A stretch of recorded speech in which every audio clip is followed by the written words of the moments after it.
to share His goodness.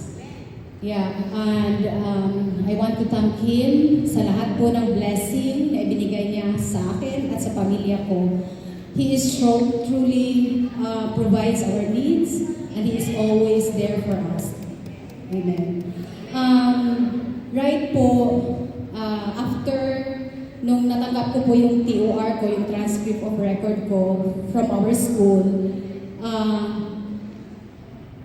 naalala nyo nung pumunta tayo ng Montreal, sumama muna ako kasi dapat mag-lodge ako ng application ko for PGWB.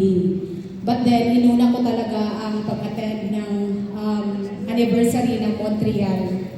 And then, dumating kami dito mga 1 a.m. na yung Sister Susie. Tapos, hindi po ako natulog. Pero ready na po yung mga papers namin. Hanggang 5 a.m. ako natapos, nilodge ko.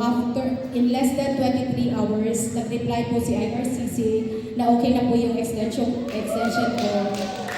At pwede na po ako mag-work full-time. And then yung work ko po ngayon is nasa Pickering. So dati po kasi nakatira kami sa Durham region sa Ajax. So yun po, yung mga placement ko doon po sa Pickering. So yung placement ko, second placement, inabsorb nila ako doon ako nag-work ngayon. So yun po, parang nagagather po kasi ako ng amount ngayon, so nagtatrabaho po ako. So, natanggap ko na yung TOR ko, tapos nagpa-register ako agad sa College of ECE. Ayun po, naging registered RECE na po ako ngayon. Amen. And then po, nag-start ako agad doon po sa work ko ngayon as RECE.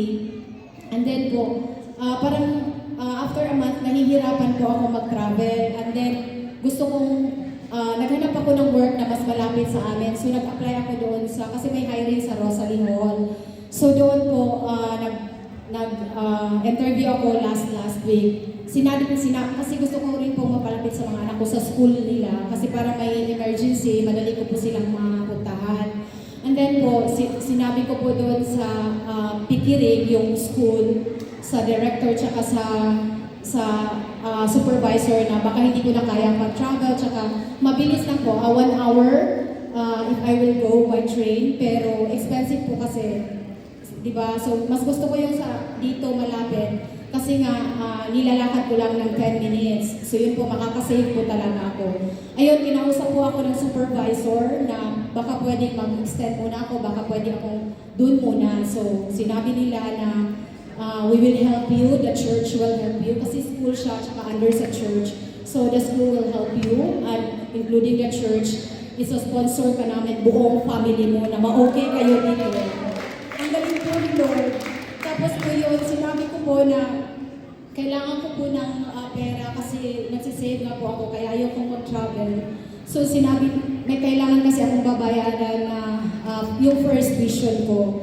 So, wala na, bumalik na ako sa classroom ko. Sinabi ng lumapit siya in the afternoon. Sabi niya, ano ba talagang kailangan mo? Baka pwede namin masolusyonan at ng church. So sabi ko, okay lang yun.